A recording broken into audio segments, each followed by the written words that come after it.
Watching Living Well on WMBD.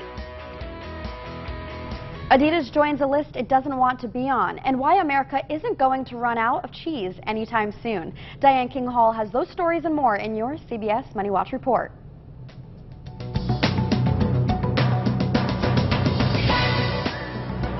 Stocks started the session higher on the last trading day of the month, but are still on track for a weekly loss.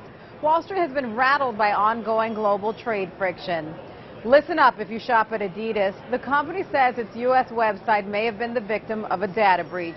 That means the information of millions of customers could be in the hands of hackers. Adidas says it discovered the possible breach earlier this week. A preliminary investigation shows that potentially exposed data includes usernames, contact information, and encrypted passwords. Meanwhile, get ready for a sale at H&M. The fast fashion chain has $4 billion in unsold clothes. That is a stockpile it wants to get rid of. The clothing pile ballooned over the past year after weaker than expected sales.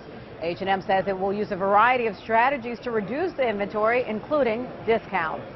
And America has a surplus of cheese. According to the Agriculture Department, the U.S. now has more than 1.3 billion pounds of cheese. That's the most in over a century. The reason for the surplus?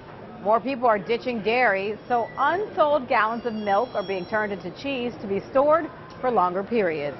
And that's your CBS Money Watch report. For more, head to cbsmoneywatch.com. At the New York Stock Exchange, I'm Diane King Hall.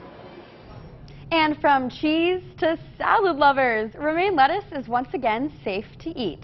The nation just experienced one of its most deadliest E. coli outbreaks, which was linked to romaine. But now the Centers for Disease Control and Prevention says all the tainted romaine should be gone from restaurants and grocery stores and is no longer a risk. Officials have also disclosed E. coli was found in a canal near romaine fields in Arizona, which is where the outbreak started and where most of the country's romaine is grown.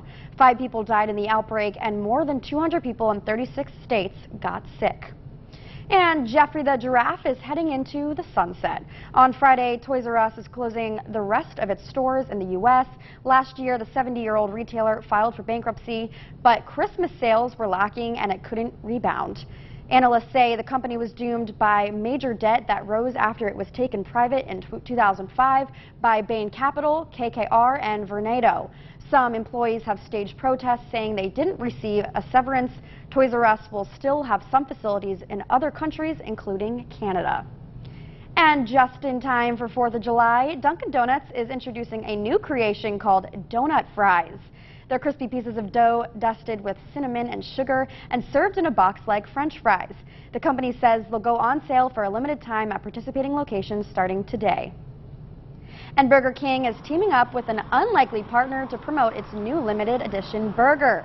Budweiser's What's Up commercials that were popular back in the 90s is returning. But instead of promoting beer, the ads will be used to celebrate Burger King's new American Brewhouse King sandwich. Both companies are also teaming up to introduce the Freedom Crown. It will let you hold both the new sandwich and a can of Budweiser at the same time. And when we return, we have Wish alum Joey O'Brien and O'Ryan of Peoria's 92.3 Radio in studio to talk about I Spy a Wish team adventure for Make-A-Wish Monday.